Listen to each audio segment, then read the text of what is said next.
presento. Yo soy el doctor Pérez Alza, para quien no me conozca. Soy director de la Fundación Fecundar. Comenzamos con este trabajo desde hace ya más de 20 y pico de años. En el año 93, 94 empezamos en Córdoba.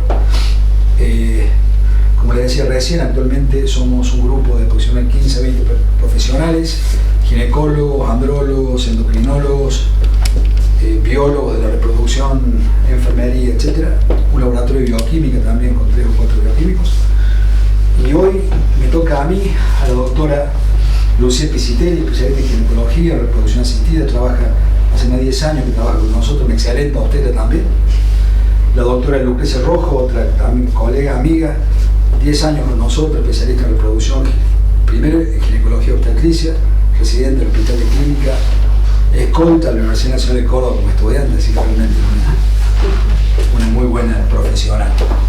Como les explicaba, esta charla es para informarles un poquito lo que no tenemos tiempo en el consultorio de explicar, o sea, detalles que sirven, como explicaba recién, para tomar decisiones si congelamos, no congelamos, saber lo que es un embrión cuando decimos, che, es de buena calidad, no hay un embrión mejor que el otro, pero sí, bueno, hay parámetros biológicos, genéticos, etcétera, que nos permite decir este embrión se va a implantar más fácilmente que otro, va a dar un embarazo evolutivo más fácilmente que otro, y bueno, yo quiero que eso ustedes lo vean y consulten todas las dudas que tengan. Estamos paralelamente, va a estar Mariano acá, que nos ha llegado a que es el biólogo, el director del laboratorio, quien le va a hablar más puntualmente de esa parte, de la parte, digamos, de los embriones, le va a mostrar imágenes, videos, etc.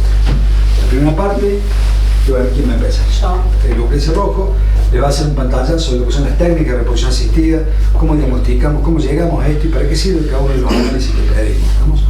En segundo lugar, Lucía doctora Pisitelli le va a hablar de lo que son los protocolos de estimulación, en qué consiste la punción, en qué consiste la elección de los embriones, cuántos embriones transferimos, etc.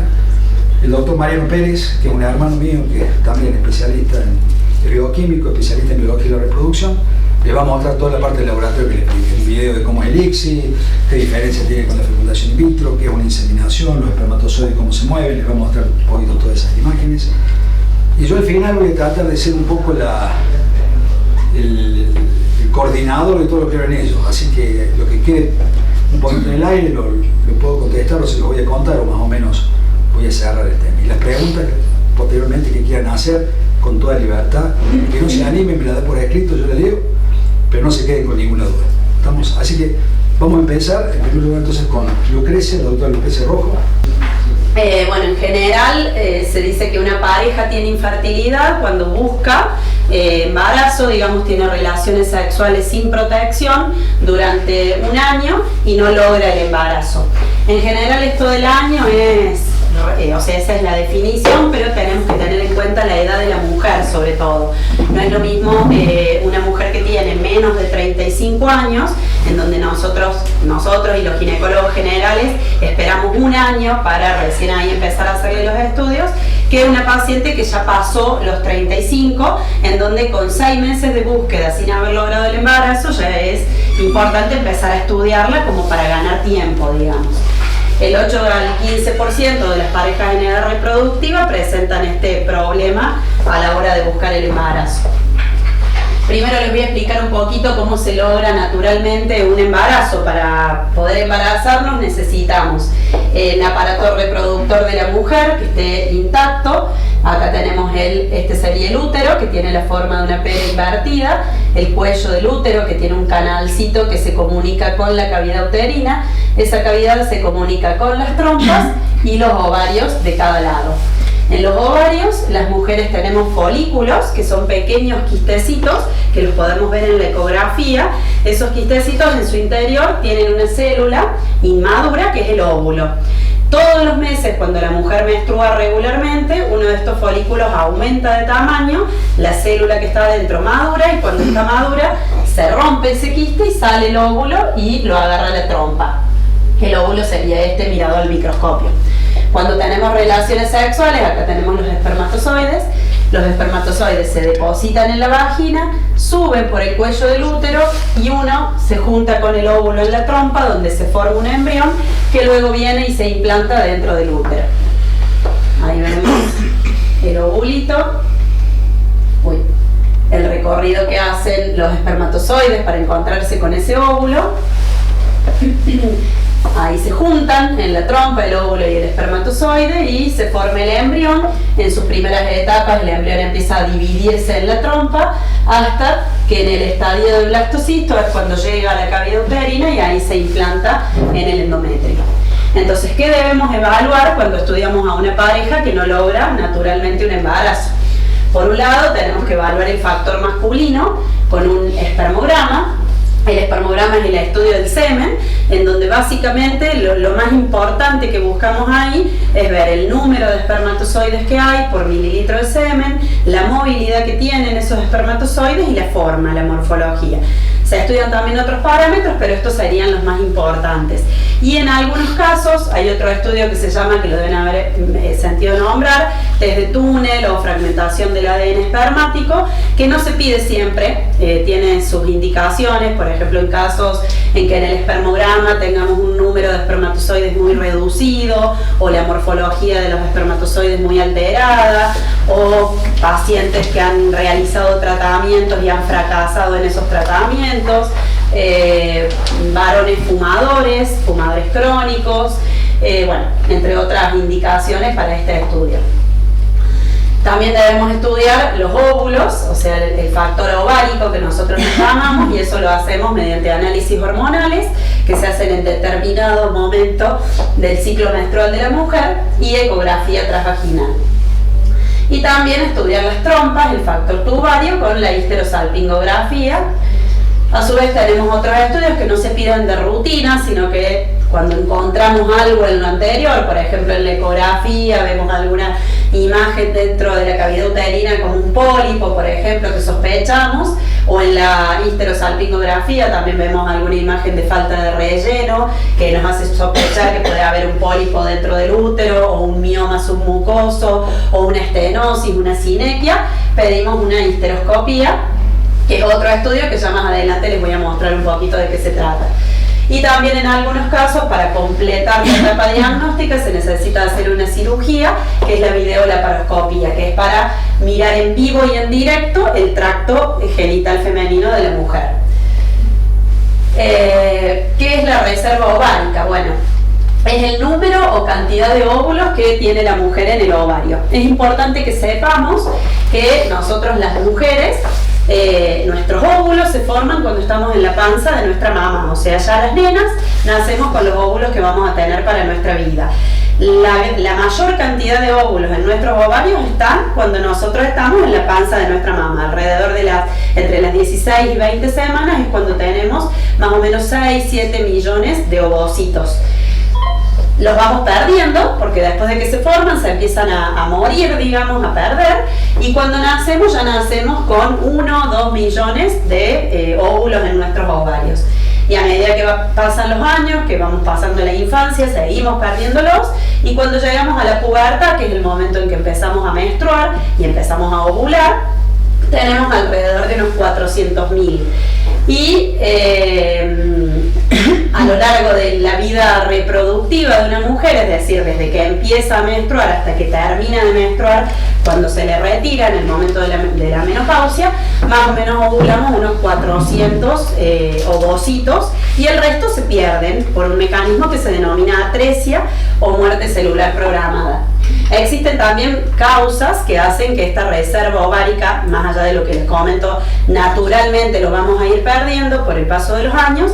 También hay otros factores externos que aceleran esta pérdida. Por ejemplo, si tenemos que someternos a una cirugía para que nos saquen un quiste en el ovario, un endometrioma o algún quiste de otra causa, si tenemos un problema oncológico y tenemos que someternos a radioterapia, quimioterapia, eso también va a perjudicar nuestra reserva ovárica mucho antes de la edad habitual, que sería alrededor de los 50 años en una mujer que no pasó por nada de esto. Entonces, bueno, es importante conocer esto de la reserva ovárica porque no somos eternas, lamentablemente, en lo que sería la fertilidad. Para evaluar la reserva ovárica de una mujer, lo podemos hacer a través de la ecografía transvaginal, que acá vemos una imagen, en donde en los primeros días del ciclo menstrual nosotros podemos ver los ovarios y contar la cantidad de estos quistecitos, folículos que hay en cada uno de los ovarios. Y a su vez también lo complementamos con análisis hormonales, como son la FSH, la hormona antimuleriana, LH, estradiol, que se piden en también determinado momento del ciclo menstrual, excepto la hormona antimuleriana, que la podemos pedir en cualquier momento del ciclo y el valor no varía. Y bueno, y con eso el ginecólogo puede ver cómo está la reserva ovárica de la mujer y en base a eso qué apuro hay en cuanto al tratamiento de fertilidad que le vamos a indicar. Por otro lado, tenemos lo que les decía para evaluar sobre todo el factor tubario, pero a su vez sirve para evaluar la cavidad uterina y el cuello del útero también, la histerosalpingografía. Este es un estudio que consiste en, a la paciente se le coloca un espéculo, como si le fueran a hacer un Papa Nicolau, a través del cuello del útero se introduce un contraste, un líquido que distiende la cavidad uterina y sale por las trompas. Acá vemos en este dibujito, este es el dibujo que se hace de la cavidad uterina y estos hilitos finitos serían las trompas. Cuando el líquido pasa por toda la trompa, luego sale hacia la pelvis y eso, a medida que esto va pasando, digamos, en nuestro interior, se van tomando radiografías para ver el recorrido que hace el contraste. Y bueno, y en esta histerosalpingografía podemos encontrar, por ejemplo, dilatación de las trompas obstruidas, cuando están dilatadas, a veces tienen líquido en su interior, que eso se denomina hidrosalpings, y bueno, y son todas cuestiones que tenemos que solucionar antes de hacer el tratamiento de fertilidad. Bueno, la histeroscopía que les mencionaba anteriormente, que la pedimos cuando encontramos en la ecografía o en la histerosalpingografía alguna imagen dentro de la cavidad uterina que queremos resolver y valorar antes del tratamiento, lo hacemos. Es un estudio que se hace en el quirófano para que la paciente no sienta dolor. No es una cirugía, pero es un procedimiento invasivo y para que no sienta dolor le hacemos una sedación, una neuroleptoanalgesia. Entonces se duerme un ratito y entramos con un histeroscopio, con una camarita muy finita por el cuellito del útero y en vivo y en directo miramos la cavidad uterina por dentro. Y si nos encontramos con una estenosis, una sinequia, un pólipo, lo podemos resolver en ese mismo momento. Y también tomar una biopsia a veces del endometrio para mandar a analizar antes de hacer un tratamiento. A su vez, este estudio es muy útil para dilatar el cuellito del útero, porque la mayoría de las veces, sobre todo las mujeres que no han tenido hijos, el cuello del útero es finito, es muy delgadito y a veces es difícil en los tratamientos de fertilidad poder atravesarlo para llegar a la cavidad uterina, que ya después Lucía les va a mostrar bien cómo se hace un tratamiento. Entonces nosotros aprovechamos este estudio para dejar todo en mejores condiciones. Y bueno, ahora vamos con los tratamientos de reproducción asistida. ¿Querés que pase o...? No, pues nada. Bueno, cuando los pacientes vuelven al consultorio y ya tenemos todos los resultados de estos estudios que les acaba de decir la doctora, lo que tenemos que determinar es si necesitan o no un tratamiento de reproducción. De necesitarlo, tenemos dos tipos de tratamientos, los de baja complejidad y los de alta complejidad. Los de baja complejidad están las relaciones sexuales programadas y la inseminación intrauterina. Y dentro de los de alta complejidad, la fertilización in vitro o el ICSI. Dentro de la diferencia básica entre los de baja complejidad y los de alta complejidad es que en la baja complejidad la fertilización, es decir, la unión del óvulo y del espermatozoide, ocurre in vivo, adentro de la paciente en la trompa. En cambio, en los de alta complejidad, esa unión del óvulo y del espermatozoide ocurre en el laboratorio. Que como está acá, la diferencia entre el ICSI, digamos el ICSI y la fertilización in vitro, la diferencia después la va a hablar el biólogo, pero en líneas generales es, en el ICSI lo que uno hace es inyectar el espermatozoide dentro del óvulo y en la fertilización in vitro es colocar el óvulo en una plaquita y colocar espermatozoides y que la fertilización ocurra sola, pero en esa plaquita. Y después lo que uno va a hacer es transferir los embriones. Bueno.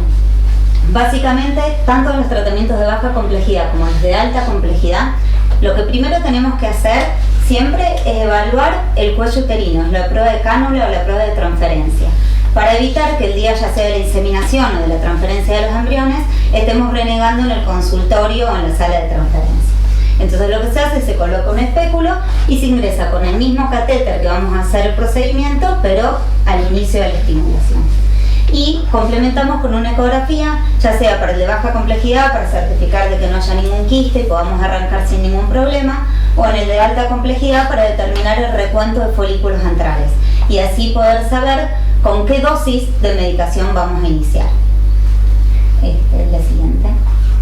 Bueno, esta es una imagen de un tratamiento de baja complejidad, en donde los de baja complejidad dijimos que eran las relaciones sexuales programadas o la inseminación. Tanto uno como el otro, lo que se puede hacer es en un ciclo natural, es decir, sin medicación y guiar la ovulación de la mujer, o con medicación vía oral o con medicación inyectable, nada más que tratando de hacer que haya una ovulación, digamos, un crecimiento monofolicular. ¿Qué quiere decir eso? Que crezca un solo folículo de todos los que tiene la mujer, o como máximo 2. Cuando ese folículo está en unos 18, 20 o 22 milímetros, si hay relaciones sexuales programadas, les indicamos cuándo tener relaciones, y si es una inseminación, indicamos la última medicación inyectable, que es el Gonacor, que es una hormona que lo que termina de hacer es madurar el óvulo y romper el folículo. Entonces, entre las 36 y 42 horas posteriores a la colocación de esa medicación, hacemos el procedimiento de la inseminación. Y en el siguiente, este sería una imagen de un ovario de un tratamiento de alta complejidad, en donde lo que uno busca es una hiperestimulación ovárica controlada, es decir, no que crezca uno como en el de baja complejidad, que crezca lo que más tengamos en cada uno de los ovarios. Para esto, cuando nosotros, la pareja llegó con todos los resultados al consultorio en base a la edad de la mujer, al recuento de folículos antrales, a los antecedentes si tienen tratamientos o no, a los resultados hormonales, vamos a determinar qué protocolo de estimulación le vamos a dar a cada paciente en particular. Hay distintos tipos de protocolos, seguramente algunos ya los han escuchado. Tenemos protocolos largos, que un protocolo, como dice su nombre, va a tener más días de medicación. El procedimiento arranca antes del ciclo menstrual en el que se va a estimular y está indicado principalmente en aquellas pacientes jóvenes con una buena reserva ovárica.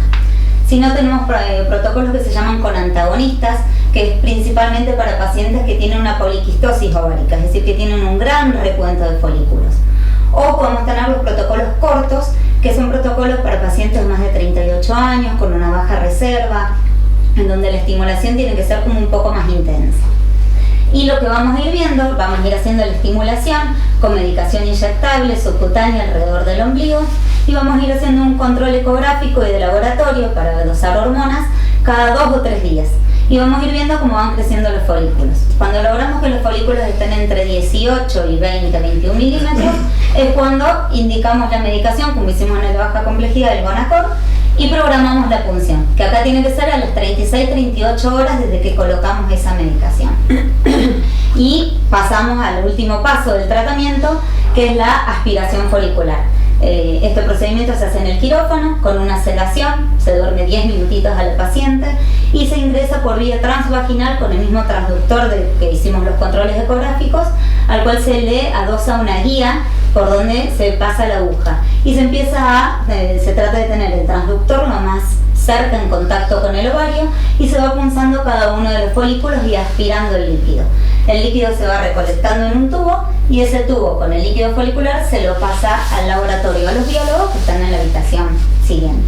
Entonces el biólogo en ese momento se encuentra con el líquido folicular por un lado y con la muestra obtenida por eyaculación, por masturbación del semen. Y ahí es cuando empiezan los tratamientos. Bueno, ahora lo dejamos en manos del biólogo. ¿Querés que pase? No conozco eso. ¿Qué tal? Buenas noches. Yo soy el biólogo de la institución, el doctor Mariano Pérez. Y bueno, junto con mi colega, la doctora Ariela Mata, somos los que cuidamos el laboratorio, los embrioncitos, los espermatozoides y los óvulos. Bueno, nosotros entramos en camino cuando llega la punción ovárica. Como dijo la doctora Lucía, cuando son puncionados los ovarios, se les retiran los óvulos y nos llegan a nosotros las jeringas con el líquido folicular. En el líquido folicular nosotros los tiramos en una gran placa de Petri. Lo que vemos en el líquido folicular son estas especies de manchitas más restringentes y que adentro están los óvulos. Los óvulos no sabemos en ese momento si están maduros o están inmaduros. Para ello, pero podemos tener un bosquejo más o menos. Por ejemplo, esto es un óvulo maduro y esto es un óvulo inmaduro. El óvulo inmaduro generalmente está como más negro y más apresionado. Lo que hacemos después para saber si estos óvulos, la calidad de estos óvulos, tenemos que retirarle todas estas células, que se llaman células de la granulosa, para dejar la célula bien peladita. Y ahí vamos a saber si están maduros o no.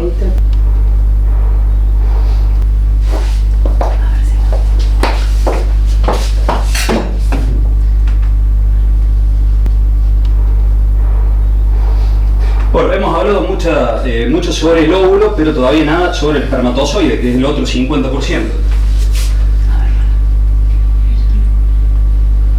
Como tal, al varón, bueno, sabrán que se lo estudia con un espermograma. El espermograma es el estudio del semen para ver la calidad que tiene. Los parámetros más importantes son el volumen, la numeración, la movilidad y la morfología. No sé si habrán escuchado sobre...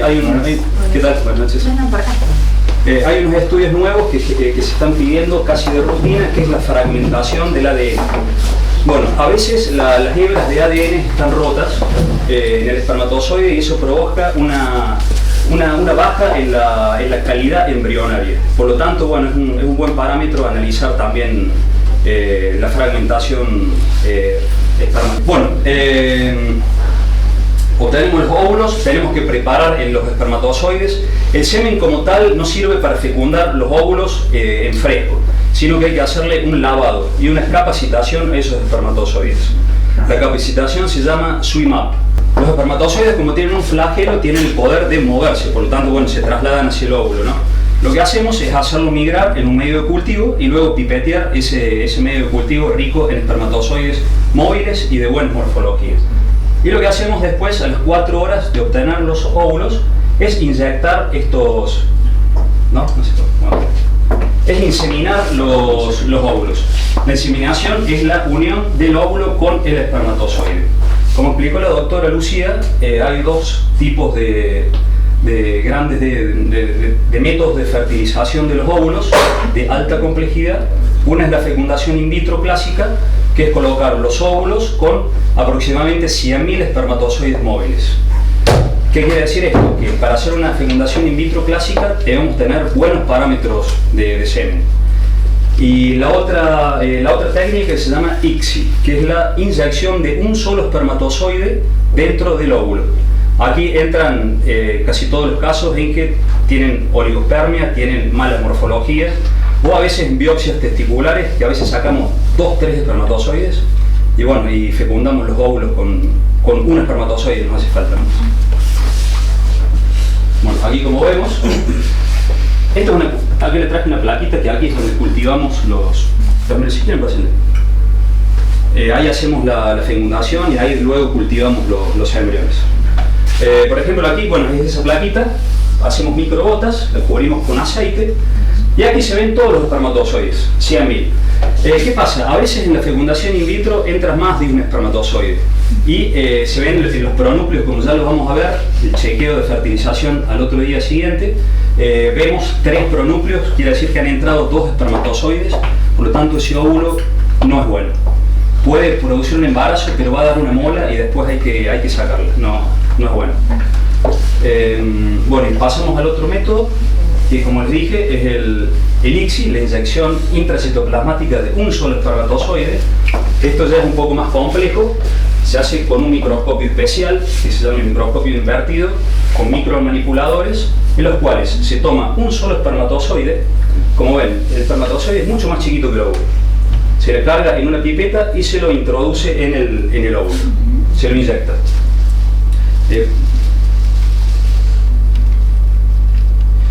Bueno, la primera fecundación in vitro del primer niño nacido, conocerán, habrán escuchado, se llamó Louis Brown, en el año 78, el otro día cumplió 40 años el año pasado, y Esto viene evolucionando todos los días y es impresionante los cambios que ha habido desde el año 78, ¿no? Ya en incubadoras, en medio de cultivos especiales y hasta en los plásticos, digamos, todo esto que es embriotóxico, no son embriotóxicos como para tener un buen cultivo embrionario y para que nos llegue a blastocisto, que vamos a ver qué es un blastocisto. Bueno. Hoy es el día 0, se produce la punción ovárica, hemos fertilizado los óvulos, hemos inyectado el óvulo con un espermatozoide, lo dejamos en cultivo hasta el otro día. A las 18 horas de haberlo inyectado vamos a chequear el estado de fertilización. Se chequea, siempre tiene que haber, el óvulo es una sola célula y a las 18 horas tiene que haber 2 pronúcleos. Es la decondensación del óvulo, del espermatozoide y del óvulo. Si hay 3, debe ser descartado. Lo dejamos en cultivo un día más, se pasarían 48 horas después de la punción ovárica y vamos a tener ya formados los embriones. Lo normal para el día 2 es que tenga entre 2 y 4 células. Tenemos diferentes calidades de embriones. Lo óptimo es que tenga 4 células y formado, creo que se llama en cruz, algo así, en cruz griega, no sé cómo se llama. Bueno, pero que estén bien formaditos así. Mientras más bonito el embrión, más chance tiene de implantarse. Le dejamos un día más, el día 3, y lo normal es que tenga entre 6 y 8 células. La mayoría de los centros transfieren en día 3 o en día 5, que ya lo vamos a ver en blastocisto. El día 4 no se ve mucho, pues se forma como una mórula, las células se empiezan a dividir y a compactar, y se forma como una frutilla, y realmente en el laboratorio no lo vemos, ni lo miramos. Y llegamos al día 5, día 6, el estadio de blastocisto. El blastocisto es un embrión en estadio más avanzado, en el cual se distinguen 2 tipos de células: el trofo-ectodermo, que es lo que lo recubre, y el botón embrionario. El botón embrionario es el que va a formar el bebé, y el trofo-ectodermo es el que va a formar la placenta. Qué lástima. Tenemos un video de timelapse que se llama cómo se va formando el embrión desde el día 0 hasta el día 5. Pero, si no lo cargo en un pen y después lo vemos en último. Bueno, una vez que tenemos los embriones, viene la transferencia embrionaria. La transferencia, como dijimos, puede ser en día 3 o en día 5. Depende de varios factores: la cantidad de embriones que tenemos, la calidad que tenemos, la disposición del paciente. Por ahí no puede venir un día 5, bueno, transferimos en día 3. Eso se va viendo a medida que viene el tratamiento, a ver cuándo transferimos. El catéter se transfiere con un catéter, ya lo voy a mostrar acá. Traje uno. Es un catéter muy finito en el cual se carga el embrión con una pequeña gotita de medio cultivo en la punta, y vía transvaginal nosotros los biólogos se lo pasamos al ginecólogo y lo insertan en el útero y depositan la gotita con él o los embriones. Generalmente se transfiere entre 1 y 2 embriones. 3 embriones en un caso excepcional, digamos. Antes, te diría de 15 años atrás, transferimos 3, 4 embriones. Pero como les dije antes, ha evolucionado tanto las técnicas, las incubadoras, los medios de cultivo, que ahora, digamos, estamos y conocemos mejor el buen embrión. Y por lo tanto transferimos 1 o 2 embriones. ¿Qué pasa con los embriones que sobran? Porque generalmente, como hablaron las doctoras, producimos una hiperestimulación para obtener una mayor cantidad de óvulos y después embriones. Transferimos 1 o 2 embriones y los embriones que sobran, si son viables, se congelan. Nosotros no tiramos embriones. Sabemos, podemos estar hablando mucho de esto del estadio legal y moral del embrión, ¿no?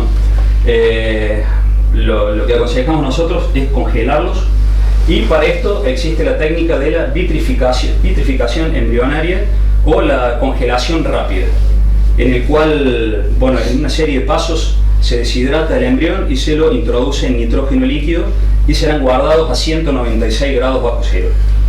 Los embriones en este estado congelados pueden durar años, no ser esperados después para ser transferidos. Bueno, y esto, como decimos nosotros, ¿no? es como una carrera de obstáculos, en el cual, por ejemplo, le damos un ejemplo, que hemos sacado 7 óvulos, como les había mostrado. 7 óvulos, 6 son maduros y 1 es inmaduro. 1 ya queda de lado, no nos sirve. De esos 6 óvulos, cuando hacemos la fecundación, solamente nos fecundaron 5. Puede ser que fecunde los 6, puede ser que no fecunde ninguno tampoco, pero en este ejemplo, bueno, fecundan 5. En cultivo embrionario, esto, si se acuerdan, es día 3, que tiene 8 células, tenemos 3 embriones de buena calidad, ya un embrión de mala calidad y uno que se detuvo. Y en día 5, día 6, como vemos, de 7 óvulos llegaron solamente a 2 blastocistos de buena calidad. Por ejemplo, si tuviéramos en un caso real estos 2 blastocistos, transferiremos solamente uno y el resto lo congelamos.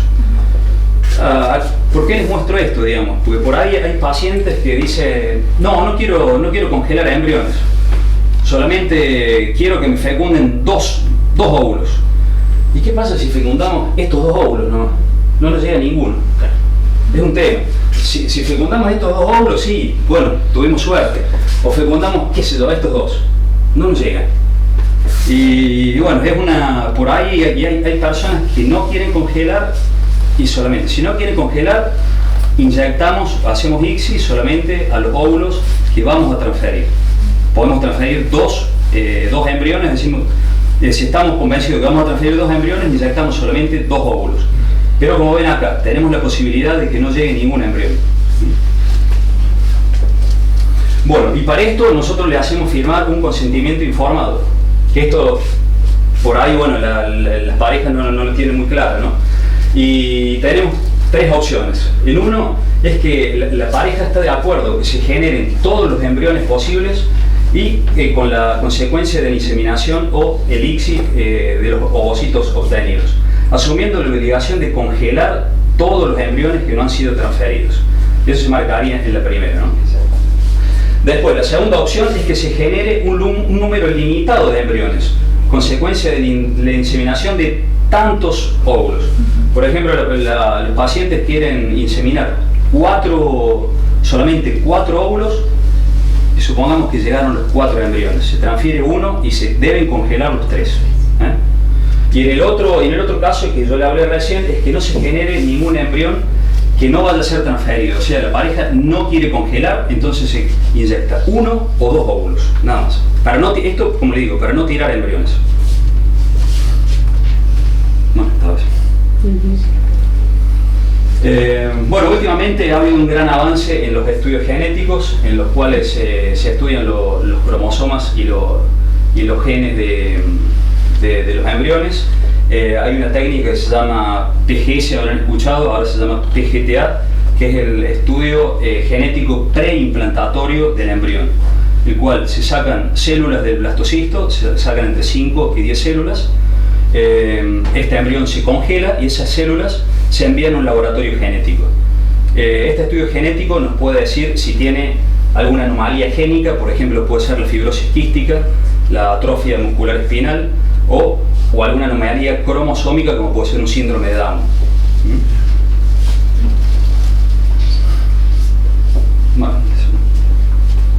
Bueno, esto es lo que yo le decía. Ahora se llama PGTA, estudia el número de cromosomas, una variante, estudia la estructura de los cromosomas, y el PGTM estudia los genes, que es lo que decía para la fibrosis quística. Y como vemos aquí tenemos el blastocisto, con una pipeta sacamos 5 o 6 células del trofoctodermo, como les había contado, y eso es analizado. Esto es un resultado, por ejemplo, de un caso que tuvimos nosotros de 5 embriones, en los cuales se biopsiaron los 5, uno dio normal, tenía un cromosoma 14 de más, tuvimos 3 normales, una nena, 2 varones y un embrión anormal. El peligro del embrión, le faltaba un cromosoma 18, ¿sí? Si hubiera tenido un cromosoma más 18 hubiera sido síndrome de Edwards, que puede implantarse como un síndrome de Down, un problema genético. ¿Sí? Bueno, ¿cuáles son los resultados de los tratamientos? Depende, si usamos óvulos propios, usamos el PGTA como lo vimos, o si usamos óvulos donados. Con óvulos propios generalmente tenemos una tasa de embarazo entre el 30 y el 35%. pero que depende mucho de la edad de la paciente. A medida que pasan los años, disminuye la cantidad y la calidad de los óvulos.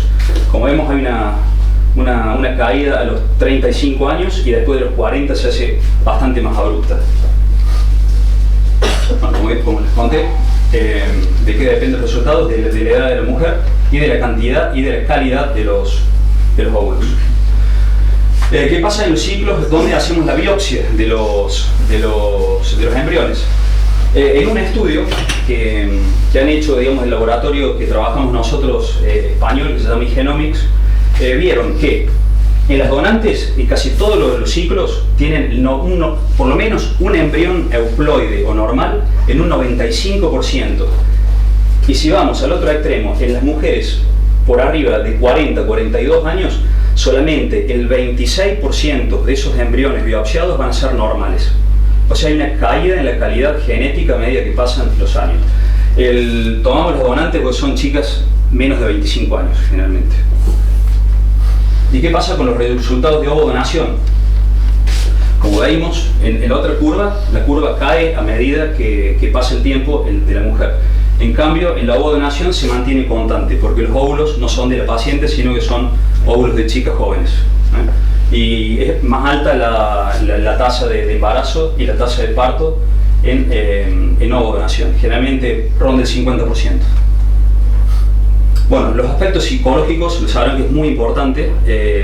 Sabemos que las pacientes, tanto hombres como mujeres, están cargadas de ansiedad y nosotros, la verdad que les decimos que es muy importante tomar un consejo psicológico.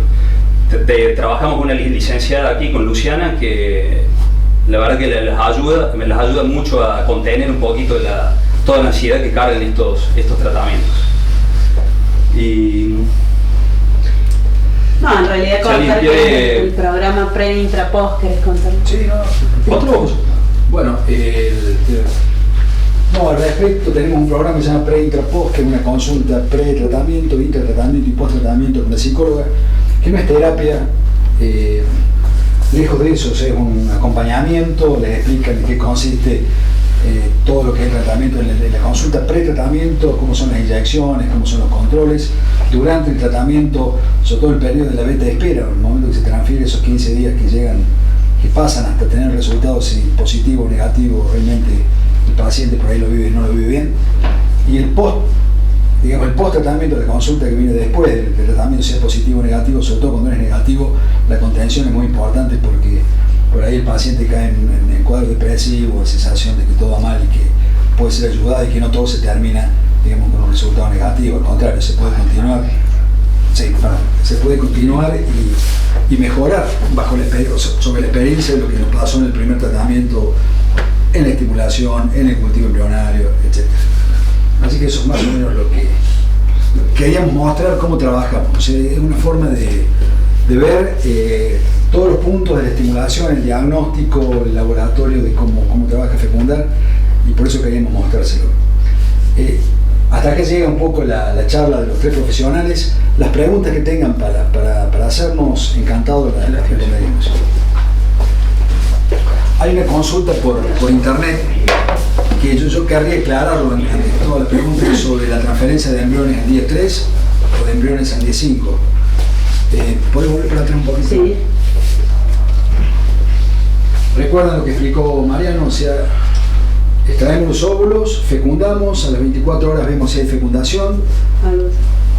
Los pronúcleos se ven, a las 48, 72 horas, que son embriones del día 2, día 3, encontramos todas las celulitas que forman el embrión con una membrana que es la membrana pelúcida. Hasta acá comandó todo el desarrollo del embrión y el óvulo. El espermatozoide aportó los 23 cromosomas y todavía no se expresó, por así decirlo. En este salto que va del día 3 al día 5, ahí sí, 50% de la expresión es a cargo del óvulo y el 50% a cargo del espermatozoide. Como mostró él, muchos de estos embriones van quedando en el camino. La tasa de embarazo va a depender de si la calculamos desde acá o si la calculamos desde la transferencia. Si la calculamos desde la transferencia va a ser diferente. ¿Por qué? Porque acá tenemos más embriones para transferir, mientras que acá tenemos menos embriones y a veces no tenemos embriones para transferir. Por lo tanto, decimos que transferir blastocistos por ahí nos tienta a que el paciente se incline pensando de que tiene una mejor tasa de embarazo. Yo creo que la tasa de embarazo está demostrado que es la misma, tanto al tercero como al quinto día. Estamos salvo en situaciones diferentes, digamos, puede ser útil transferir al tercer día o transferir al quinto día. Transferir al quinto día nos permite seleccionar mejor el embrión, digamos, sobre todo cuando tenemos muchos. Nos permite elegir entre 5 embriones cuál es el más lindo. Por ejemplo, estos 2 blastocitos son muy buenos, mientras que este no es bueno. De esa forma transferimos uno solo, criopreservamos menos y es mejor para el paciente. Hay una mejor coordinación entre el embrión y el endometrio también, es lo más aproximado a lo que pasa en un ciclo natural. Sabemos que el embrión en un ciclo natural, cuando se embaraza naturalmente, llega al estadio del blastocito y se implanta. Pero igualmente, cuando comparamos los resultados, son prácticamente los mismos transferir al día 3 que transferir al día 5. Cuando la pareja hace el primer tratamiento, en algunos casos, sobre todo cuando no están bien informados o no conocen bien el tema a fondo, preferimos transferir al día 3, cuando tenemos buenos embriones. ¿Por qué? Porque es muy feo llegar al día 5 y no tener embriones para transferir. Y el paciente lo toma mal, por ahí no lo entiende, comienza a preguntar, che, ¿qué pasó? Y bueno, y por ahí lo biológico pasa a un segundo plano, y mientras tengamos transferencia tenemos posibilidad de embarazo. Por lo tanto, la decisión yo te diría que es técnica, pero bueno, transferir al día 3 o transferir al día 5 prácticamente son los mismos resultados. Es un poco para contestar la pregunta que hubo por internet. Otra cosa importante que quería agregar sobre las charlas de la doctora escuchando recién, cuando hablamos de calidad ovocitaria o de reserva ovárica, depende, como dijo ella, de si hubo antecedentes de cirugía, quimioterapia, etc. Pero es muy importante la genética, el antecedente de la mamá. Hay familias donde las mujeres tienen su menopausia no a los 50, como es el promedio en nuestra ciudad, sino que la tienen a los 40, y eso se hereda. O si hay antecedentes de una tía, una prima, bueno, eso va a repercutir en algunos casos en la paciente que viene a consultar. Por lo tanto, tener una madre que tuvo una menopausia a los 40 años y que, aunque tenga hijos, ¿por qué? Porque antes se embarazaban, el promedio de edad de embarazo era 10 años menos que ahora. Se embarazaban a los 20, hoy buscan embarazo a los 30, tienen un problema y consultan a los 38. Por lo tanto, es un antecedente importante para consultar, evaluar su reserva ovárica, si se quieren embarazar, apurarse un poquito, y si no tienen proyecto de embarazo, criopreservar sus óvulos. Eso es un poco lo que escuchaba recién, que me decía, no sé si era bueno si presentar. Bien, ¿alguna pregunta que tengan? Sí. Yo quería consultar el tema cuando se congelan. Bien. ¿Dónde quedan? ¿Cuál es el destino? Bien. ¿Qué se hace? Claro. La criopreservación sería el nombre técnico de congelar. O sea, hay 2 técnicas de criopreservación. Una, la congelación, que se usa habitualmente para hablar de criopreservación, y otra, la vitrificación, que ha reemplazado a la congelación. Así que cuando criopreservamos ya no congelamos más, vitrificamos. Es una técnica que ha demostrado un alto rendimiento, o sea, resultados realmente muy buenos, al punto de que hoy se está discutiendo si no tenemos mejores resultados transfiriendo embriones criopreservados que frescos. ¿En qué consiste en línea general la técnica? Es tomar un embrión, se lo deshidrata, se lo cultiva en medios de cultivo crioprotectores, y se baja la temperatura en forma abrupta, de 37 grados a menos 170. Esa deshidratación y ese descenso rápido de la temperatura hace que no se formen cristales de agua dentro de esa célula, lo que daña el ADN. Por lo tanto, al no tener eso, tenés mejores resultados después. La criopreservación, sobre todo, permite lo que mostró Mariano recién, fecundar un número mayor de óvulos, para poder tener, cuando más óvulos tenés, más chance de tener un embrión bueno y un blastocisto que se implante. Pero es muy difícil de manejar. Por lo tanto, cuando vos tenés muchos embriones, es la salida a no descartar embriones. Y aumentar la tasa de embarazo también, porque sabemos que el 30% de las pacientes tienen embriones para criopreservar. No todas llegan a tener embriones para criopreservar. Y la que criopreserva, tiene un 15 o un 20% más de probabilidades de embarazo.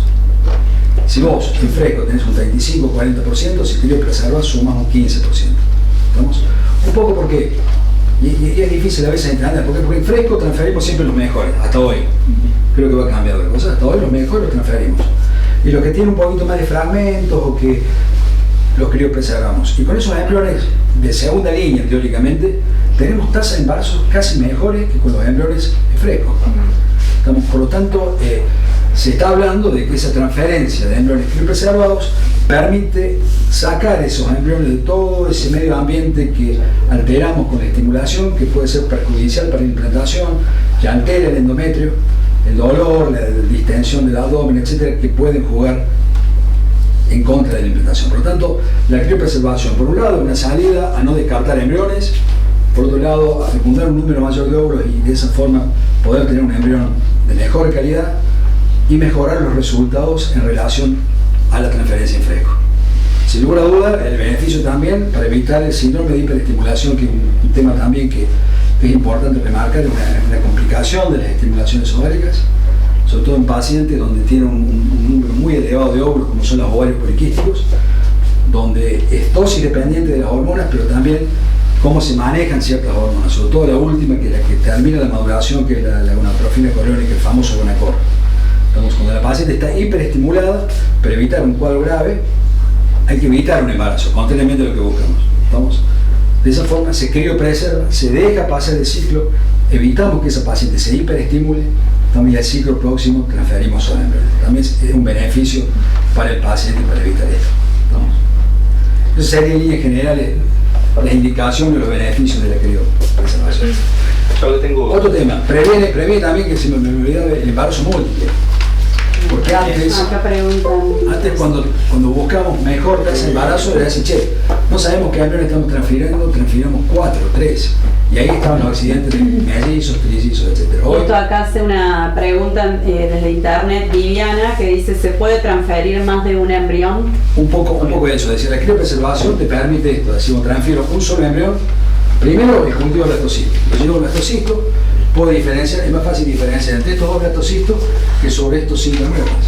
Así que los que llegan, ya estoy seleccionando. Llego al estadio blastocisto, transfiero uno y la criopreservación me permite criopreservar para tener un segundo intento. Eso sería. Sí. Vamos a ver unos videitos que no pudimos ver. Esto se llama un criotop, y es donde se congelan los embriones y los óvulos. Es una planchita muy delgadita. Un poco para completar la pregunta que me hizo recién el caballero, esos criotops se colocan dentro de unos canisters, son como unas canastitas que van dentro de unos tanques, los cuales se llenan con un líquido que se llama nitrógeno líquido, el cual tiene una temperatura de menos 200 grados. Y ahí se colocan, se dejan todo el tiempo que ustedes quieran. Un embrión puede estar criopreservado. Hay récord de embarazos con embriones criopreservados de más de 40 años, por ejemplo. Que se han donado, ¿no? La mujer, en el momento que lo que hizo el embrión, tenía 30, 35 años, quedó criopreservado y 40 años después se lo han transferido a una receptora, digamos, como una donación de embrión, no es que la misma mujer lo haya recibido. Pero hay récord en ese sentido, para decirte que lo podés, mientras vos mantengas las condiciones de criopreservación óptimas, que es mantener el nivel de líquido del líquido, podés tenerlo todo el tiempo que vos querés. Esos tanques tienen sensores y tienen, digamos, alarmas que te suenan por el nivel, o sea, no hay ningún sistema ni electrónico ni que se altere porque se corta la luz, por ejemplo, no hay que ver, ¿no? Así que el nivel se mantiene, hay una especie de tanque accesorio donde se va llenando ese tanque para que nunca quede vacío, y es la forma de asegurarte de que esos embriones siempre están bajo el nitrógeno líquido, bajo un nivel óptimo. ¿Vamos? Sí. Disculpen, no, en caso de que en la transferencia de uno de los óvulos ya se produzca después del embarazo, de los embriones, se produzca el embarazo, los que se congelan o eso, ¿cómo quedan? ¿Qué pasa? Y los embriones criopreservados quedan, todo, como te decía recién, el tiempo que vos me digas. Tenemos un problema, o sea, la ley no nos permite descartar los embriones. Pero uno entiende, la pareja que, digamos, tiene mellizos del primer ciclo, le quedan 5 embriones criopreservados, vuelve, se embaraza de nuevo, tiene 3 chicos y le siguen quedando 3 embriones criopreservados. Por eso el ideal es estimular, sacar un número que no es fácil, un número justo de óvulos, el número ideal 6, 7, aunque están hablando ahora que el ideal es sacar 15, 20, yo no estoy de acuerdo. Hacer una hiperestimulación controlada, friendly, que le dicen actualmente, 6, 7 óvulos, tener 2, 3 embriones, transferir un blastocisto y criopreservar 1 a lo sumo 2 embriones. ¿Me entiendes? Un poco a eso apuntamos. Contrariamente a lo que buscamos en los años 90, que era sacar 15, 20 óvulos, criopreservar 10 embriones y tener el problema que te explicaba recién. Sí. En la criopreservación, uno lo puede elegir a corto plazo, a largo plazo, y si eso puede influir en la decisión de un embarazo múltiple en el caso de las parejas que no tienen hijos y quieren tener 2 o 3. Se sabe que estadísticamente para cada niño por reproducción asistida te demora en promedio 3 años. Vamos, si vas a buscar tu primer hijo a los 38, 39 años, pensá que recién a los 42, 43 vas a buscar el segundo. O va a llegar el segundo. Y si lo empezás cuando más tarde, más lejos te vas. Por lo tanto, nosotros aconsejamos a la pareja no demorarse, tanto para empezar el tratamiento como para buscar el segundo, porque el tiempo pasa rápido. Y el tiempo que vos podés guardar el embrión, el tiempo que vos quieras. El útero, si a eso te referías, depende un poco de la edad, no se altera con el tiempo. O sea, está demostrado, los otros días leía un embarazo a los 70, una barbaridad, un embarazo a los 71 años en la India. Y ya había antecedentes de mellizos a los 70 en la India también. Todos esos embarazos de más de 60, en la mayoría de los casos, las pacientes fallecen dentro de los 2 años del nacimiento. Por lo tanto, es algo que no se debe hacer, ¿vamos? Pero por decirte que el útero de la mujer no cambia con el tiempo, sí lo sobra. Y si vos tenés embriones guardados de los 35 años y tenés 45 años, la tasa de implantación es muy buena porque esos embriones guardan la edad de los óvulos desde el momento que los extraen. No sé si contesto.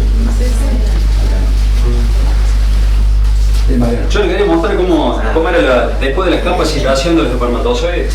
Sí. Ya no sé si es interesante, pero bueno.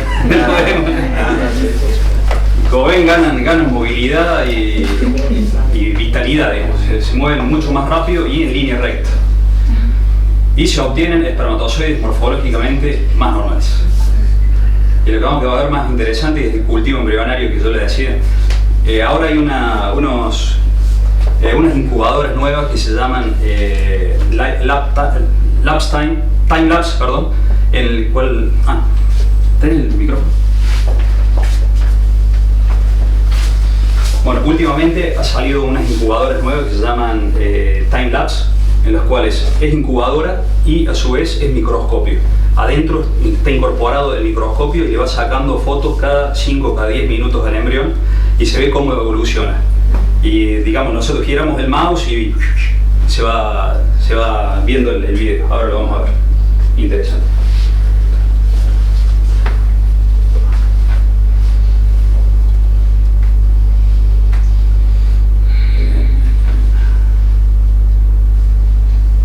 Mientras tanto, tenemos una pregunta acá. Hay una pregunta sobre, de Erika, ¿hasta qué edad es recomendable criopreservar óvulos?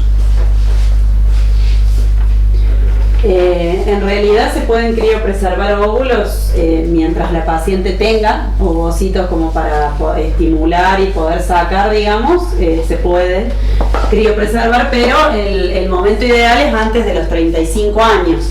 Mientras antes vitrifiquemos óvulos, mejor calidad van a tener. Justamente por lo que comentaba el doctor, que se pueden mantener el tiempo que haga falta, o sea, por un tiempo indefinido, y van a tener la calidad al momento que los utilicemos del momento en que se guardaron. Entonces no es lo mismo guardar óvulos de 30, 32 años que de 39, 40 años. Hoy en día es como que las pacientes recién vienen a consultar para vitrificar, para preservar su fertilidad, cuando se encuentran con 38, 39, 40 años, no tienen pareja y bueno, saben que ya el reloj biológico está apurando, entonces ahí cuando consultan, pero estaría bueno que consulten antes y que lo hagan antes, total, a lo mejor los usen, a lo mejor no, pero mientras antes los guarden, obviamente los resultados van a ser mejores. Me viene a la cabeza 2 casos recientes. Uno, una paciente que tuvo su primer bebé a los 35 años y que no quería guardar embriones, así que fecundó 3 óvulos, tuvo 2 embriones, se transfirieron y nació su bebé, que debe tener 7 años. La paciente vuelve a los 42, 43 años, digamos, y había guardado 6 óvulos en el momento. Cuando fueron fecundados, vitrificados, fecundados, y hoy está gestando su segundo bebé ya de 4 meses a los 42 años, 42 o 43 años. El segundo caso, una paciente también reciente que guardó sus óvulos en el año 2015. Estamos soltera, no tenía pareja. Viene con su pareja, vive en el exterior, viene con su pareja hace poquito, bueno, vitrificó sus 5 o 6 óvulos que tenía y se embaraza hoy a los 42, 43 años también, donde es mucho más difícil, como para darles un ejemplo. ¿Vamos? Así que lo podemos hacer como preservación de la fertilidad o, digamos, como opción a la criopreservación de embriones cuando tenemos muchos óvulos. Esas son las 2 indicaciones que diría más comunes. Ahora, les muestro lo que es el ICSI. ¿Se acuerdan del ICSI? Lo que era, ¿no? La inyección del espermatozoide dentro del óvulo.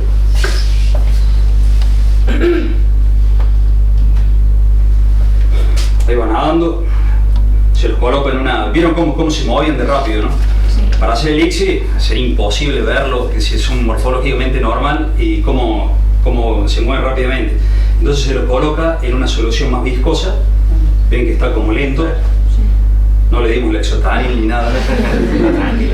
Morfológicamente es normal, la cabeza oval, se le ve el acrosoma, la pieza intermedia. Ahí lo pasamos por arriba para inmovilizarlo. Esa se llama una pipeta, eso se hace con micromanipuladores. Esa pipeta se llama injecting, pues lo vamos a succionar el espermatozoide y nos vamos a ir a la gota donde está el óvulo.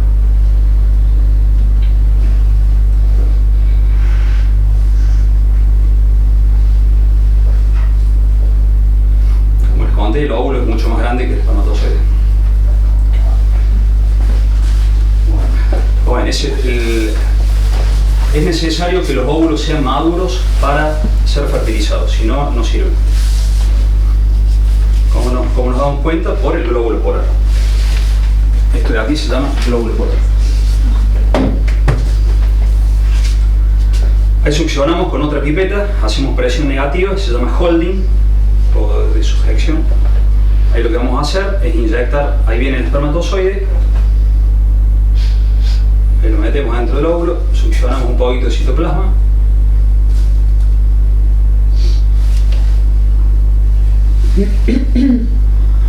y ahí lo depositamos, ahí quedó el espermatozoide. Eso, como si recuerdan, lo dejamos en cultivo y lo vamos a ver al otro día a las 18 horas para ver si ha sido bien fertilizado. Y ahora vemos por último, no les molesto más, un cultivo desde el día 0 hasta el día 5. Ahí están los óvulos, ahí están las 18 horas que se han formado los pronúcleos, desaparecen los pronúcleos, esto es día 2, ya está el embrión en 2 células, se le ven los núcleos, día 2 en 4 células, cada célula se va dividiendo en 2, ahí ya está el tercer día, está en 8 células. Pero pronto ya se va a formar en mórula, como yo les comentaba, que se forma como una frutilla, y ya ahí no lo vemos, ahí no, en microscopios en cultivos comunes no lo vemos, y ahí se va a formar el blastocisto, que se forma una cavidad, ¿no? Y es más grande de tamaño el blastocisto.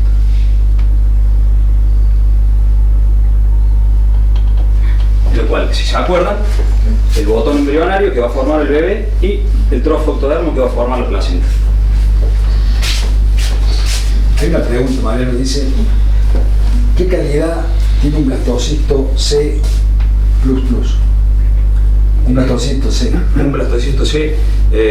¿Cómo clasifican los blastocitos? Los blastocitos se clasifican. El 2 es el blastocisto inicial y el blastocisto 5, que es el que está eclosionado, el que sale, que aquí está empezando a eclosionar. Esto ya sería un 5. Esta membrana se llama membrana pelúcida, se hace mucho más finita en el día 5 y 6 en blastocisto, hasta que llega un punto en que se rompe y el blastocisto sale afuera. Eso sería un blastocisto 5 cuando está eclosionado. Blastocisto, esto sería, se mide el tamaño del blastocisto de 2 a 5 y se miden con 2 letras después la calidad del trofo ectodermo y del botón embrionario. Un blastocisto CC sería, no es de buena calidad. Lo mejor es tener un blastocisto, ya sea 3, 4 o 5, AA, AB o BA. Bien. Leo, te pregunto, mira. En la mujer, ¿se reduce el número de embriones si se efectúa una fecundación in vitro con donante? Lucía, no. No se disminuye el número de embriones por utilizar semen de donante. Bien. Semen de donante está hablando. No lo aclara, semen u óvulo. Claro. Primero con semen y... En realidad, si hacemos un tratamiento con ovodonación, en general tenemos más embriones que con óvulos propios, sobre todo cuando lógicamente el tratamiento de ovodonación está indicado. Porque generalmente lo indicamos cuando hay un problema a nivel de la reserva ovárica de la paciente. Entonces, en ese caso tenemos más número de embriones y embriones de muy buena calidad. Y cuando tenemos que utilizar semen de donante, o porque la paciente no tiene pareja, o porque la pareja tiene un factor masculino severo que necesitamos utilizar una muestra de semen de donante, el factor masculino sabemos que va a ser bueno, digamos, entonces no habría menos embriones. Yo yendo un poquito más lejos, uno empieza a pensar en el consultorio, y sí, hay situaciones en mujeres de 40, 41 años, 42 años, donde obtenés 4 o 5 óvulos y tenés 4 o 5 embriones. Y sabemos que esos 4 o 5 embriones, por ahí no, el 5% implantan y el 1 o 25% no implantan en esa edad. Y cuando vos a esa paciente le haces una ovodonación, le adjudicás un número determinado de óvulos, sabiendo que tiene 42, 43 años, que si se embaraza y quedan embriones criopreservados, casi con seguridad no va a venir a buscar un embarazo a los 46, 47 años, y esos embriones siguen guardados, no los podemos descartar. Por lo tanto, tomamos un número, digamos, determinado de óvulos, no 10 óvulos como por ahí el paciente pretende, tomamos 4 o 5 para tener un número justo de embriones, transferir un embrión y a lo sumo que nos quede uno criopreservado. Y en algunos casos tenemos menos embriones en pacientes que llevamos a ovodonación. ¿Por qué? Porque esos embriones implantan más. Por lo tanto, yo con un embrión o 2 embriones de una donante de menos de 30 años sí tengo una muy buena tasa de embarazo. Por lo tanto, hay que diferenciar los 4 o 5 embriones que puede tener una paciente a los 42 años con aquellos 2 que le podemos dar en ovodonación, pero que son de mejor calidad. Por eso, por ahí la pregunta viene, te dicen, doctor, usted me hizo una ovodonación y me dio nada más que 2 embriones, y yo con mis 42 años pude tener 4, pero no es el número de embriones, es la calidad de esos embriones, y sobre todo, ¿qué dejamos criopreservado? Porque la ovodonación tiene una tasa de embarazo de aproximadamente un 50% más.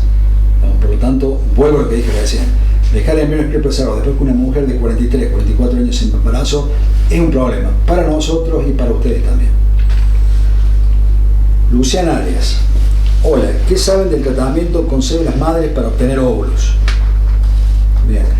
Y sí, la producción de gametas, se está intentando en el mundo, ya ha habido embarazos, sobre todo con espermatozoides. El óvulo es más difícil, pero se han generado espermatozoides a partir de células madre en el ratón que han fecundado óvulos y que han generado ratoncitos. O sea que biológicamente se puede generar espermatozoides, digamos, a partir de células madres que dan embarazos en ratas.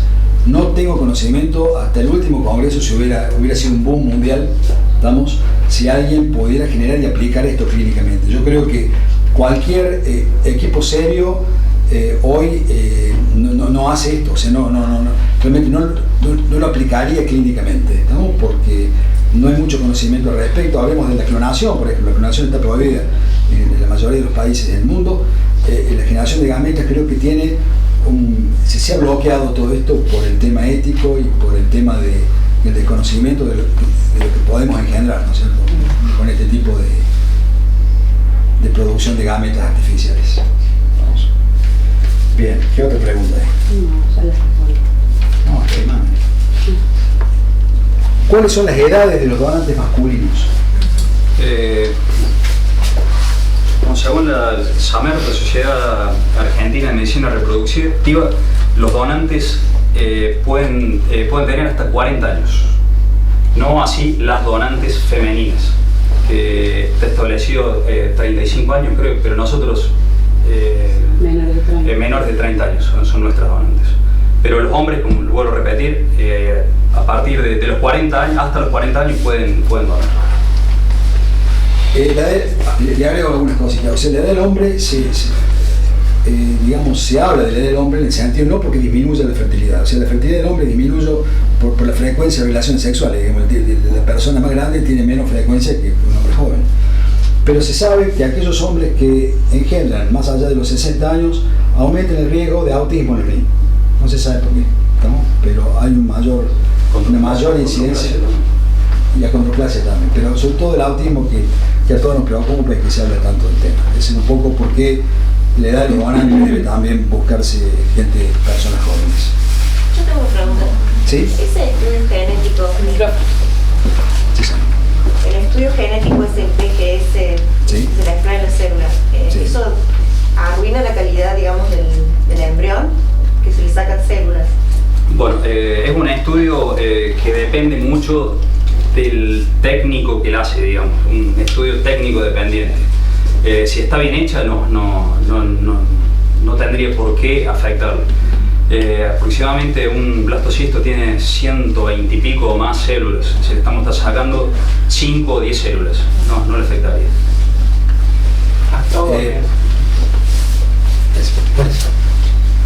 ¿Ese estudio se le hace a todos los blastocitos antes de la cría? No. Solamente los pacientes que quieren hacer, hay indicaciones para hacerlo. Por ejemplo, edad materna avanzada, en aquellos casos que la pareja ha tenido algún niño con alguna malformación, cuando tienen algún problema genético o porque simplemente lo quiere hacer. Pero no se hace rutina, no se hace. Digamos, o sea, ¿qué estamos biopsiando? Estamos sacando 4 células, hablamos del embrión en línea general. Vos viste que el embrión tiene el trofectodermo que va a dar lugar a la placenta y el polo embrionario que va a dar lugar al bebé. Lo que estamos biopsiando es el trofectodermo, es lo que es la placenta. Sin lugar a duda, ese órgano sirve para implantarse. Y un poco ahí lo que hoy se discute. ¿Por qué? Porque a veces transferimos embriones euploides normales genéticamente y no se implantan.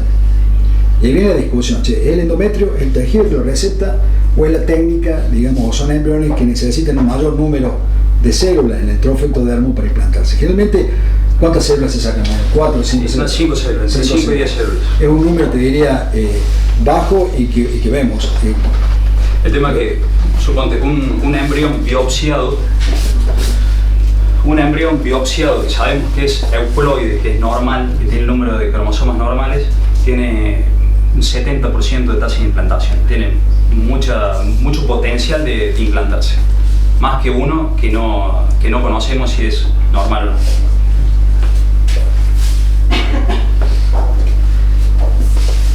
Una pregunta de Silvia: si me hago la ovodonación, ¿tengo que hacer reposo hasta que se forme el embrión? Digamos, hablemos de reposo, en ovodonación o en fecundación in vitro, en ICSI. Está discutido. El reposo lo indicamos por una cuestión de que el paciente es bueno, sobre todo después de la punción, después de una estimulación ovárica donde había muchos óvulos, donde la paciente está un poco hiperestimulada, donde fue difícil la punción, donde está dolorido un poquito, recomendamos de rutina hacerlo, más que para mejorar la tasa de implantación y el embarazo, para evitar complicaciones como la torsión de ovario, para que le duela menos, etc.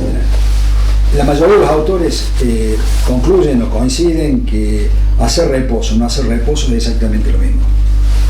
Así que igualmente nosotros personalmente aconsejamos al paciente que guarde reposo por 4 o 5 días, un reposo relativo, de la cama al living, siempre les digo, pueden levantarse, pueden bañarse, pueden levantarse a comer, leer un libro, ver televisión, no estar en cama todo el tiempo, no es bueno, al contrario, es contraproducente, sobre todo desde el punto de vista psicológico. Un saludo nos manda, mira, Gustavo Mena desde Puerto Iguazú, excelente, muchas gracias. Bien.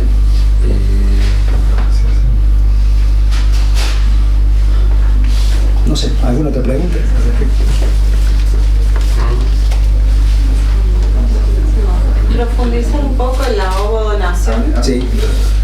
donación es una técnica, como yo siempre digo, reemplaza la adopción.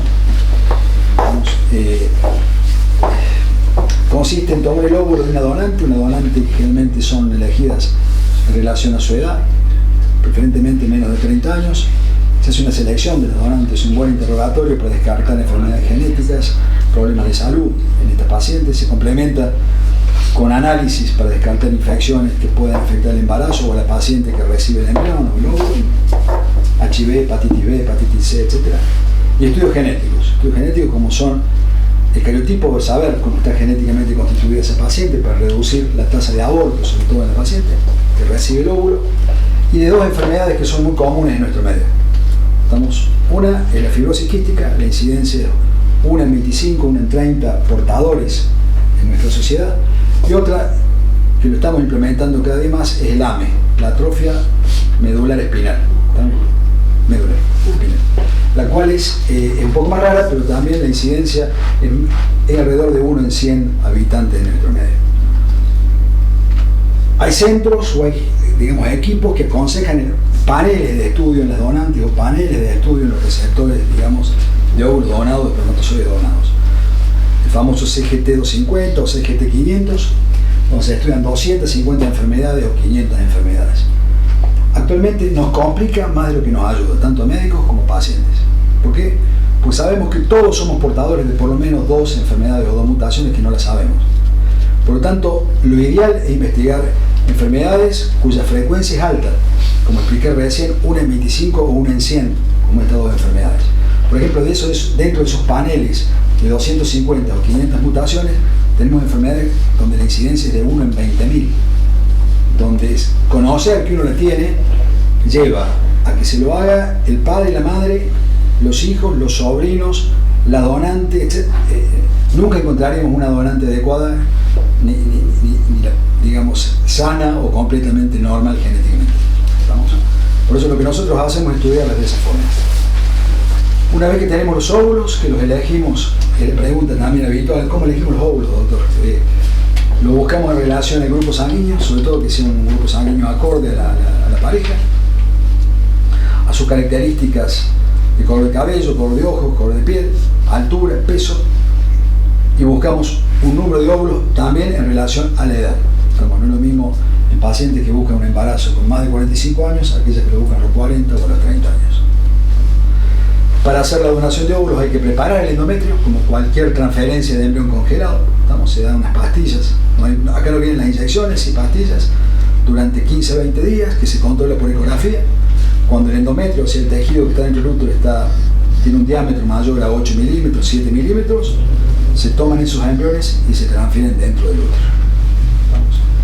El número de embriones, como te digo, siempre va a ser menor, porque son pacientes muy jóvenes, pacientes de menos de 30 años, donde la tasa de implantación es alta y el riesgo de embarazo múltiple es muy alto.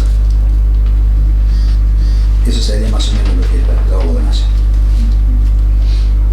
Bien, normalmente es recomendable en mujeres pasados los 38, 40 años y con alguna afección en el útero. La indicación, para que te des una idea, mira, el 50% de los tratamientos que hacemos hoy en nuestro centro, 40-50% son con óvulos donados. ¿Por qué? Porque en el cambio de nuestra sociedad, donde la mujer, por razones laborales, sociales, demora el embarazo, consulta en promedio de los 38, 39 años. El promedio de primera consulta en nuestro centro son 38 años. Y como mostró la doctora, esa reserva ovárica se va agotando y llegamos a los 40, 41 años y en muchos casos no tenemos óvulos ni en cantidad ni en calidad para hacerlo. Esa sería la indicación más frecuente. La menos frecuente, como dijo ella también, o sea, pacientes que han sido operadas por endometriosis o por quistes funcionales, donde les queda muy poquito ovario y donde ya prácticamente no podemos sacar óvulos. Muchas de esas pacientes jóvenes también, o donde genéticamente, vienen con una predisposición familiar a tener pocos óvulos, o donde son portadoras de alguna enfermedad, muchas de ellas también, la enfermedad de Duchenne. Me viene en la cabeza porque tenemos un caso reciente donde quieren donación de óvulos para tener 0 riesgo de esta enfermedad o 0 riesgo de ser portadoras sanas. Entonces serían las indicaciones más frecuentes. Muy bien. La preparación del útero. El útero, como te dije recién, no cambia con los años. Digamos, un útero que no haya tenido una cirugía, que no tenga una patología, digamos, un mioma, una sinequia, un pólipo de endometrio, un cáncer de endometrio, como hemos tenido también, bueno, en esos casos sí, pero si un útero que no ha tenido ninguna patología responde a las hormonas y los embriones se implantan, como te dije recién, desde los 30 años a los 70 años. No hay y en caso de un útero con quistes que no haya tenido ni operación ni tratamiento, bien. Quistes no llega a ser una patología bien. compleja. El útero, los únicos quistes que hay son los quistes de Nahon que están en el cuello del útero. Si a eso te refieres, los quistes de Nahon no tienen ninguna relación con la implantación. Otras patologías como los miomas, los pólipos, bueno, para eso existe lo que mostró la doctora, la histeroscopía. Por lo tanto, es bueno hacerla antes de un tratamiento, por ejemplo, de ovodonación en pacientes de más de 40, donde el riesgo de esta patología aumenta. ¿Por qué? Porque a veces no se ve por ecografía. La histeroscopía sí te permite verlo y te permite resolverlo. Algo que me viene a la cabeza también, y que lo dijimos, lo hacemos generalmente en quirófano. A diferencia de la gran mayoría de los ginecólogos de Córdoba, que lo hacen en el consultorio. Pero ¿cuál es la diferencia? O sea, los centros que no hacen reproducción, que hacen histeroscopia, lo hacen en mujeres multíparas, por sangrado, donde el cuello está permeable, donde son mujeres que han tenido partos y ese cuello es más fácil de pasar. Por lo tanto, lo podés hacer sin anestesia en el consultorio y sin ningún problema. Diferente es aquella paciente que nunca tuvo un parto, al contrario, que tiene un cuello cerrado con estenosis, ¿estamos? Donde si tenés que hacer algún gesto, dilatar ese cuello o sacar un pólipo, ¿estamos? Es muy doloroso y muy feo hacerlo en ambulatorio. Por lo tanto, nosotros directamente preferimos, hoy con la calidad de anestesia que hay, sobre todo con la neuroelectroanalgesia, preferimos hacerlo de esa forma. La paciente se lleva un buen recuerdo, podemos trabajar tranquilos, hacemos una sola histeroscopia, see and treat, como se dice en inglés, miramos y tratamos y no te hacemos volver 2 meses después para volverte a hacer anestesia y sacarte el pólipo, por ejemplo. Bien, sería como una cirugía no invasiva. Es una cirugía menor, poco invasiva, es invasiva también, pero menos invasiva que otras, donde te permite resolver hoy patologías que antes necesitabas abrir la panza o hacerlo por la laparoscopia, ¿no? Sobre todo miomas o patologías de ese tipo.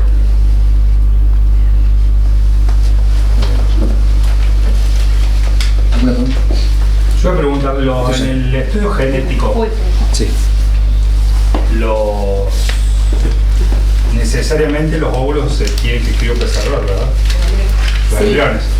Sí, cuando se hace el estudio genético, que sería el PGTA, se hace la biopsia de los embriones en estadio de blastocisto y ese material, esas células que se le saca a cada embrión, se mandan a analizar al laboratorio de genética y eso demora unos 15, 20 días.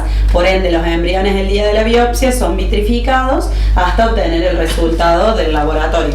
Una vez que nos llegue el resultado, que sabemos cuál embrión es el que cromosómicamente es normal, digamos, ahí preparamos el endometrio de la paciente para transferir embriones vitrificados, sí. Bueno, ¿se hace acá en Córdoba ese estudio o no? No.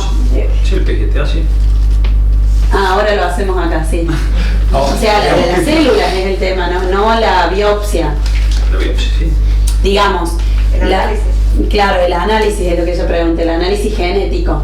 Ah, eso lo derivamos, lo mandamos a Miami. Miami está claro.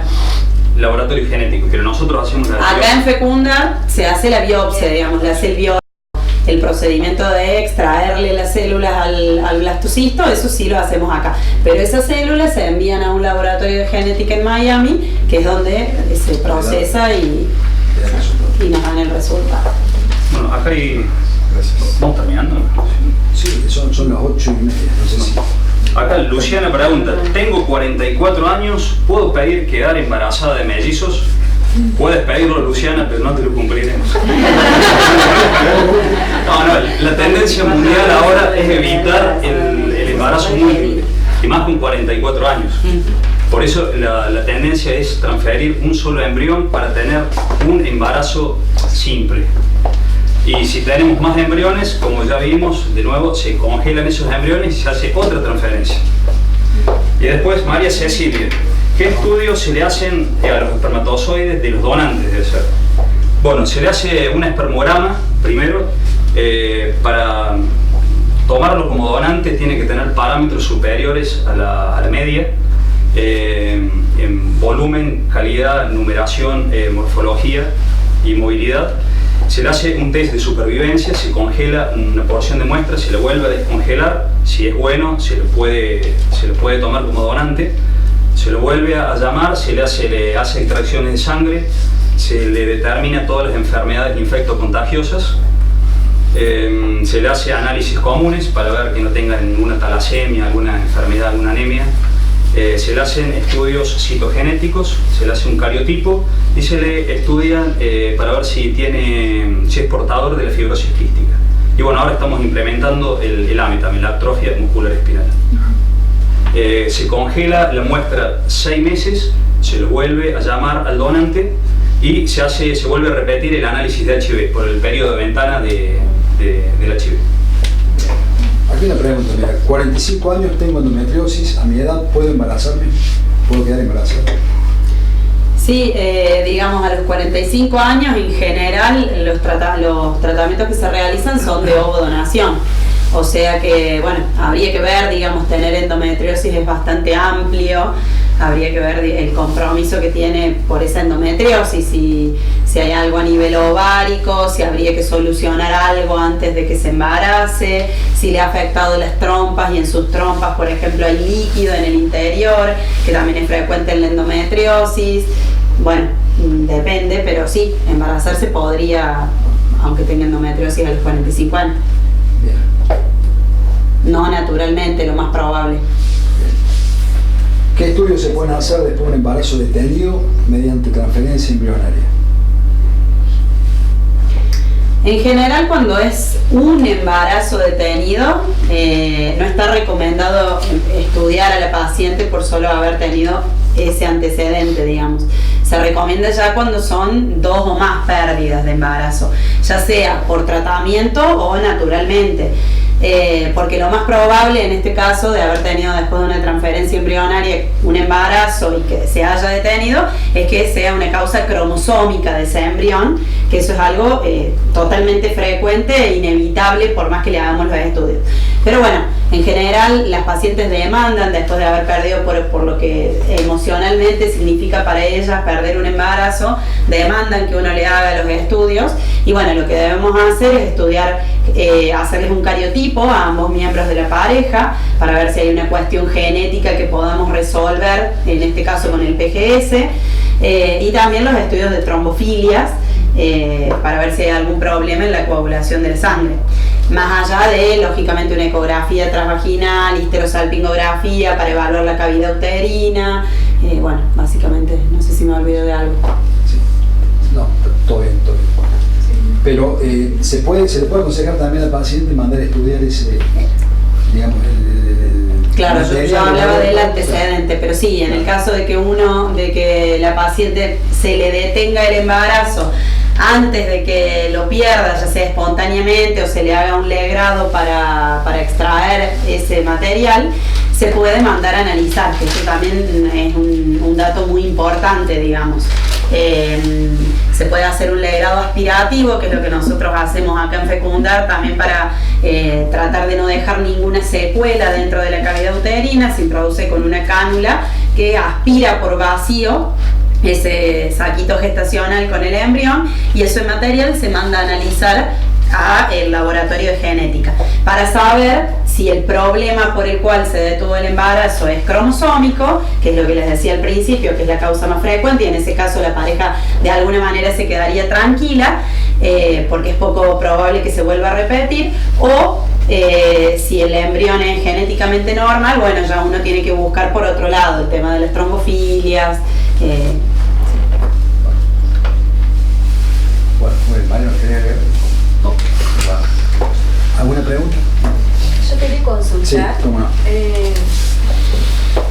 ¿Cuánto es el tiempo desde que se realizan los estudios, el tiempo que lleva todo el tratamiento, desde que se realiza el primer estudio, toda la indagación o la anamnesis a la paciente? En general, la etapa diagnóstica, que es muy importante, demora 2 meses, por lo menos entre 2 y 3 meses. por el tema de que, bueno, se hacen en determinado momento del ciclo menstrual, a veces la paciente no puede hacer todos los estudios que les mencionamos en un solo ciclo, entonces lo que lleva habitualmente son 2 a 3 meses la etapa diagnóstica. Una vez que tenemos el diagnóstico, si no hay nada para resolver antes, por ejemplo, no nos encontramos con un pólipo en el útero, un mioma grande que haya que operar y solucionar antes de hacer el tratamiento, en el caso que directamente le podamos indicar un tratamiento, el tratamiento se hace en un ciclo menstrual. Bien, le viene la menstruación, ahí se comienza con la estimulación y en ese mismo ciclo, en el lapso de 15 días, ya estamos terminando el tratamiento, digamos. Otra pregunta frecuente es ¿cuánto tiempo tengo que esperar entre tratamiento y tratamiento? Sí. Lo aconsejado es descansar 2 a 3 meses.